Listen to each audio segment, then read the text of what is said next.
superwoman, Danielle Garno, literally. Danielle, thanks so much for being with us today and for everything you do for University of Miami and this program. Thank you for having me. I still can't get over the fact that you keep asking me back. So I'm going to tell you this story. I don't know if I actually shared this story with you, but the first time that I became aware of you popped up on my Instagram, suggested things, and I think you had a different handle, but it was something fashion lawyer. Yeah. And we were like, oh, we need to bring fashion in. And we're like, oh, why don't we invite Danielle to this panel at the conference? I think it was in this room actually right here. Yeah. Probably 10 years ago. I don't know. Yeah. And then that turned into you teaching fashion law for us and you joining the advisory board and just a whole lot of amazing collaboration. So how did you get into fashion law? How did that even become a thing for you? So that became a thing because it was really survival. I was at a large law firm, a general litigator, doing the same thing as 40 other people on my floor. And I said, as I'm getting older in my career, I said, how am I really going to distinguish myself from these 40 amazing lawyers who do, the same thing? And I, maybe I didn't give myself enough credit at the time, but I was like, okay, if I'm going to survive, I got to do something different. What's my value proposition, right? Unique value proposition to all the business people. When I was a baby lawyer, I did a lot of anti-counterfeiting work that I loved. I thought that was super cool. I got to go out on raids with law enforcement and go take a bunch of fake Chloe bags.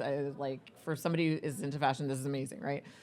And so at the time when I was considering what am I going to do next, it was at the time where Miami was really coming into its own as far as creative design and fashion, and Art Basel is here, and the design district was just being built, and all of the major luxury brands, all their multinationals, LATAM headquarters are here. So that was the time where I was like, oh, I really want to start doing fashion and focusing on that. I thought it was a really good opportunity, and I went to my firm's management and I said, this is what I want to do. Here's my business plan. I sort of got that cute little pat on the head, that's cute, but to their credit, they said, go do. And I went and did, and now I'm sitting here with you and we're marveling on what happened 10 years ago.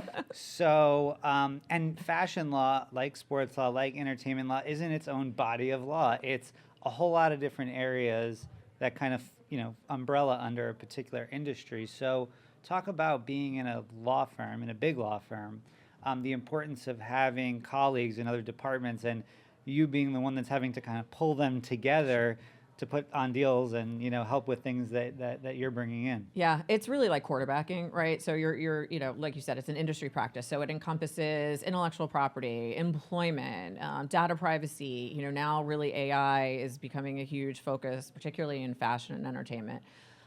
Trade and customs, right? So I would like to say I'm a jack of all trades, but I am not. So I need, a support staff, or not support staff, but colleagues who are subject matter experts in that area to come in and help me. And so, I've got an amazing partner out in California who does employment law, same in New York. I've got a data privacy team. So, I've been really, really fortunate to identify these amazing group of people and have them help service the clients. That's great.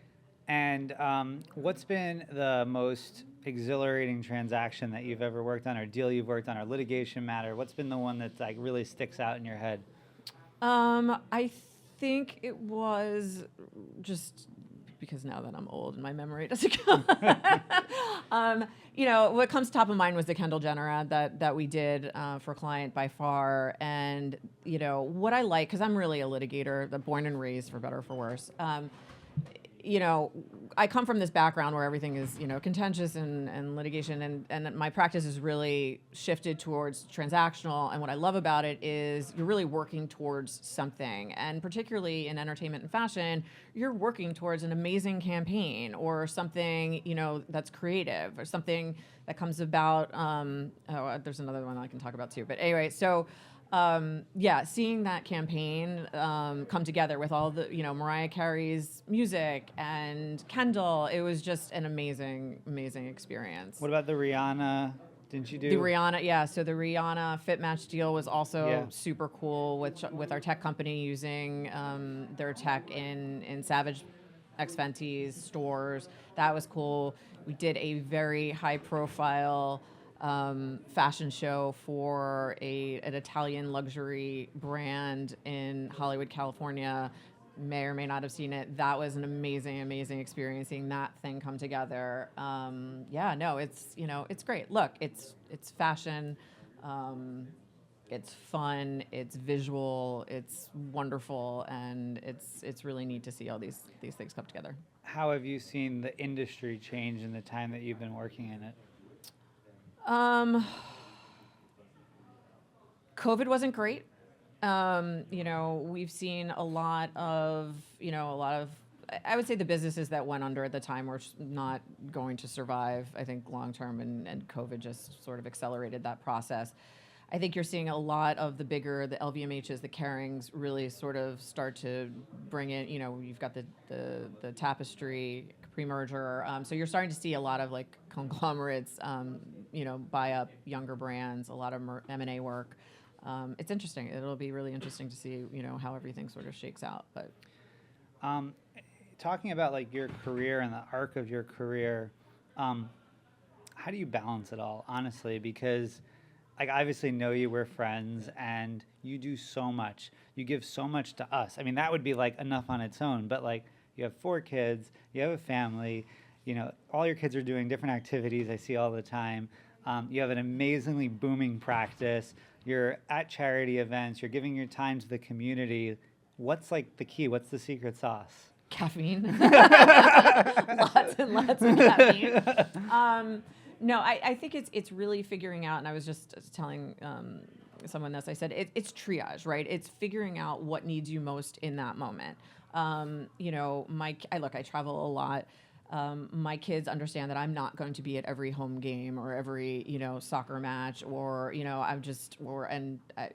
I will never be at a school event. Forget it. That's where I just draw the line. I'm not joining the PTA. I'm not going to be class with mom. Forget it. And they understand that. So it's you know, so when I do show up, I think it's meaningful, and I try to do that. Like the other day, my daughter had her, you know, she just made varsity as a freshman, so a little plug for her. So, you know, she had a match, and I was like, you know what? It's in San Souci. It's not that far away. I'm in town, so I'm going to clear my schedule and I'm going to go. And I did that, and I spent, you know, hours and watched the team and was like, you know, tennis mom.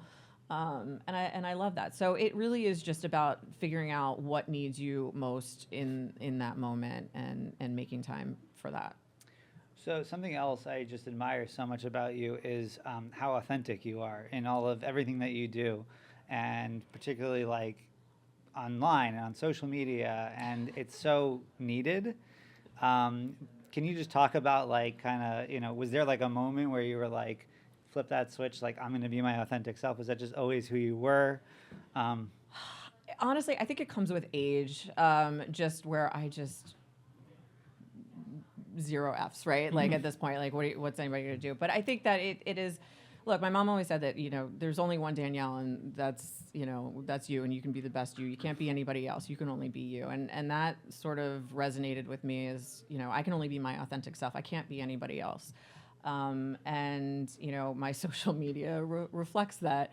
I think it's important, but I think that really comes with age. I think that if you were talking to me, you know, 10, 15, 20 years ago, it would be different, because I'm still, you know, I probably would not have been as comfortable in my skin as I am now.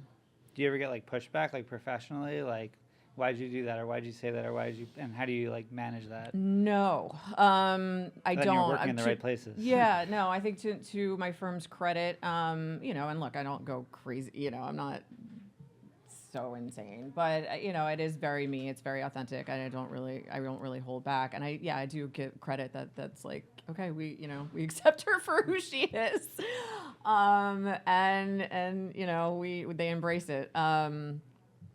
You know, I don't, and again, I don't think I've posted anything that's so crazy offensive. But it's what a lot of people are thinking, you know, and that's what I love about it so much. It's inspirational. Yeah, I mean, look, it's I give it a lot of thought before I post it. I just, you know, what I find is to be funny. I'm very sarcastic, and you know, and I have certain political and social views, and you know what, that's who I am. And you know what, maybe I won't get a client from that, but then if they, you know, then I probably don't want that client anyway. Exactly. 100%. 100%, right?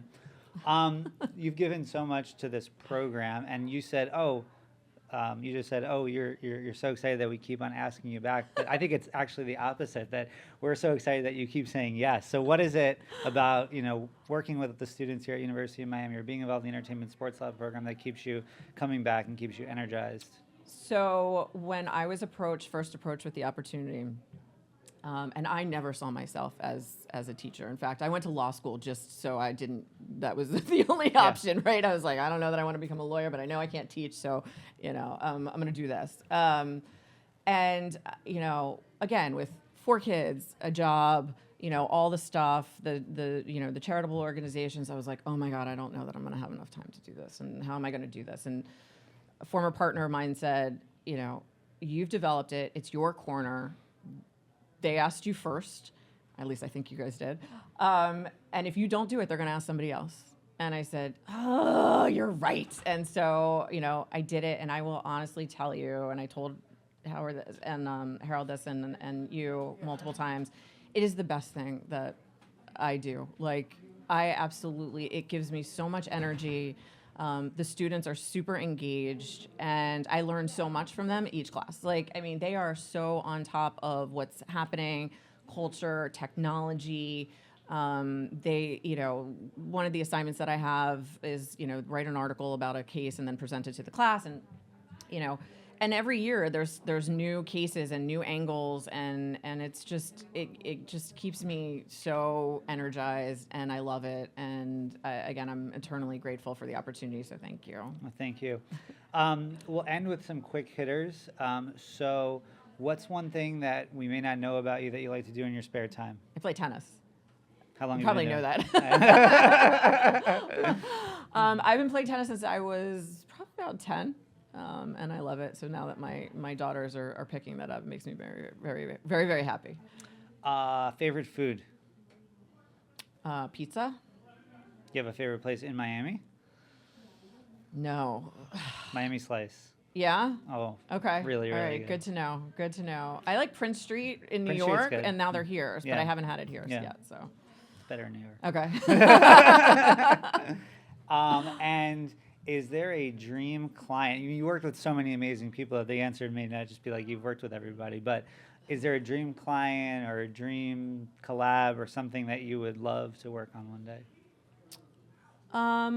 I am really looking to do something with the sports and fashion intersection. Whether that's Alcaraz or, anybody. I'm really into the sports fashion crossover right now. So You've said it. We've got it on camera. So manifestation. I right? know, no, exactly. I do that. Yeah. Okay, that's a nice little fun tip. Is I do the manifestation. I have a whiteboard. I write out my my top 3 targets. Then I have a second tier. Overall goals. I think it helps. Amazing. Yeah. Well, again, thank you so much for all that you do for us, for the program, for the community. But more than anything, you're such an inspiration, particularly for so many women who are rising in this profession, a profession, particularly in the entertainment, arts, and sports space that has been so heavily male-dominated. I know every year you speak a lot on this, and I know the students, it makes a real impact. So thank you, and let's just keep on Let's keep doing doing the good this. work. Yeah. Thank you. Thank you.